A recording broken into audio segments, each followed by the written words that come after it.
Hi mayam and welcome back to another video. Mayam hojikse irang su dum akhoi state sidadi yam hena kanjillakpa oiba adagi haidi mayam su dum wakhal wanaramgani ko adui taraga su mayam ngasi reading se tabiraga kitang haidi wakhal chawthokpa wakhal pothaba yabra haibado pothabi habida tebako but still kitang haidi wakhal chawthokpa ngambra haibado mayam yengminnase ado ngasi reading sidi pile choose tobagi option di leroi do mayam na topic tagi su title dagi su khangbiramani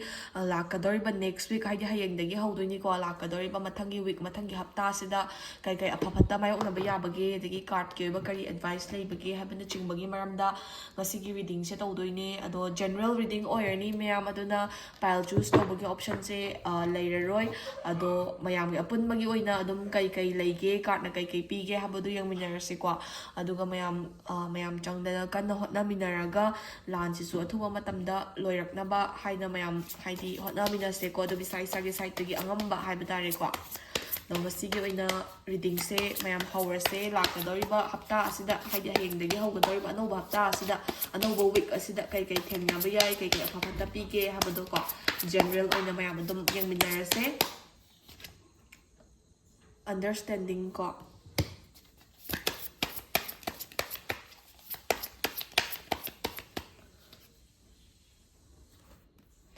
friendliness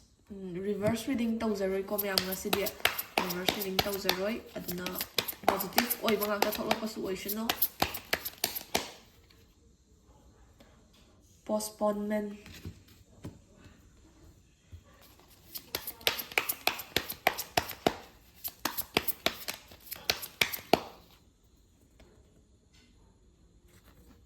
totality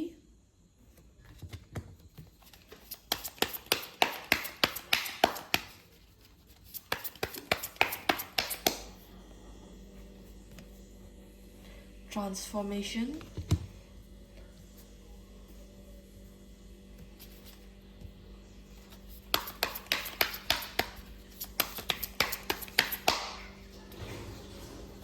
aduga compromise ko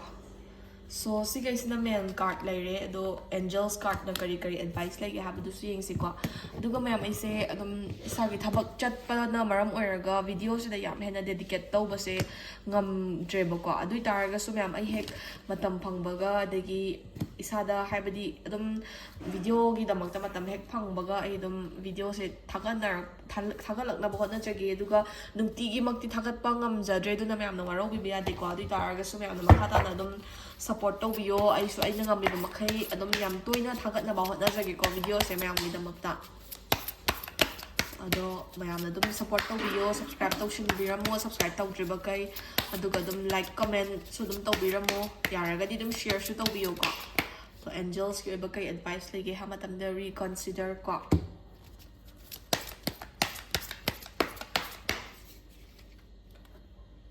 peaceful resolution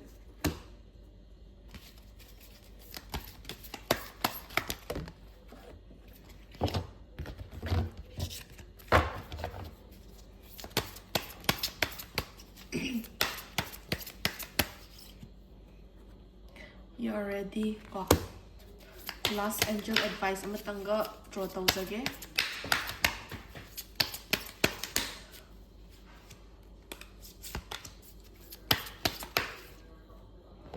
choose a new direction ko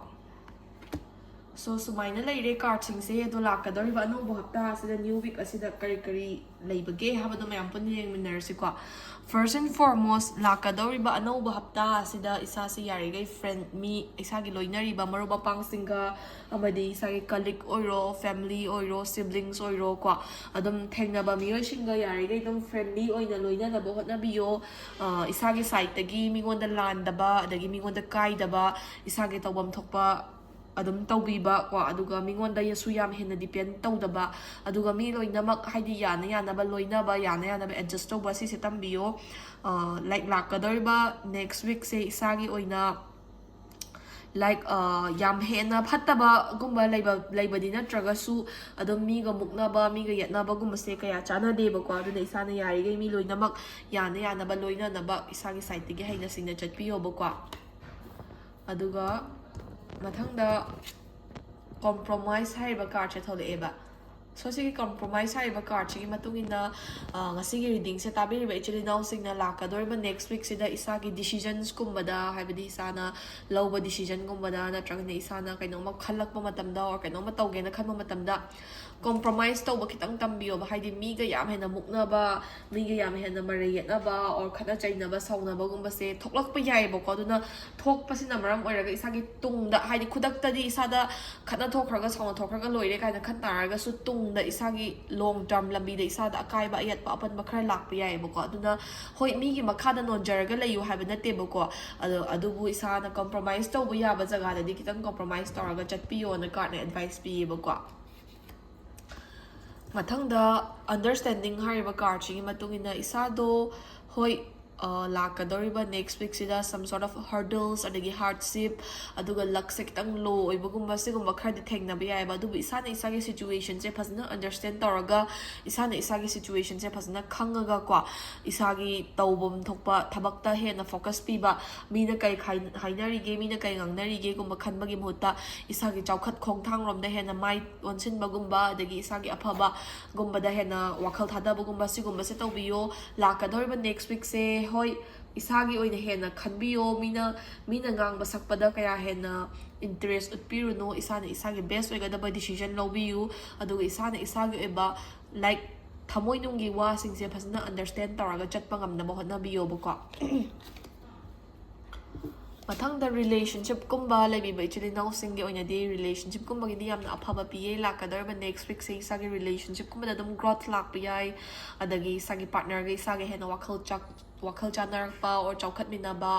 plan myam tawinaba gumba adagi relationship kumba gidi dum yam phana chatle aduga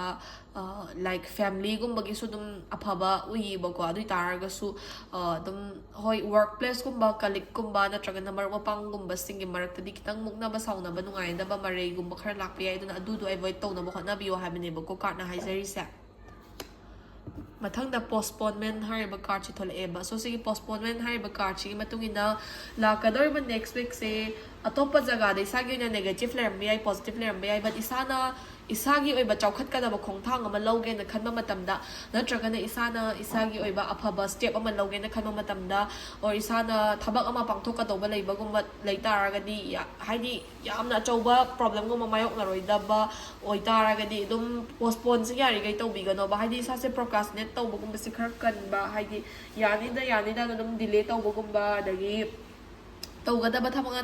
tawroidaba thabakta ne focus tawra lebagumba adugumba se khar tawgaleba ko da lakadorba next week sidi sa se yari gai productive oina ba hotna biyo aduga lakadorba next week sidi sa na yari gai isa gi site gi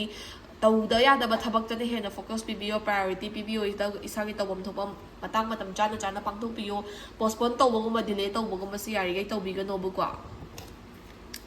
aduga sida transformation hariba card chi matungina ngasigi reading se taminariba ichili now sing ngasagi any problem tholapa matamda or miga khana joina ba mukna ba sauna ba yarak tore ha matamda isa ngasagi control tawbado ngamgi taragadi natraga na compromise tawbado ngamgi taragadi isa se anoba transformation amada lakpa yai ba isa se stronger personality development lakpa yai ba aduga isagi oina growth lakpa yai aduga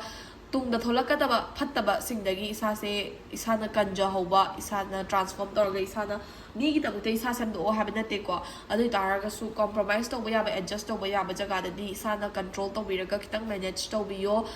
hayengwai matang matam chara kanda nungai na daba sing dudi loina ma phudok na raga loire ko ado hauzik ki oina di nungai na daba sing dudagi like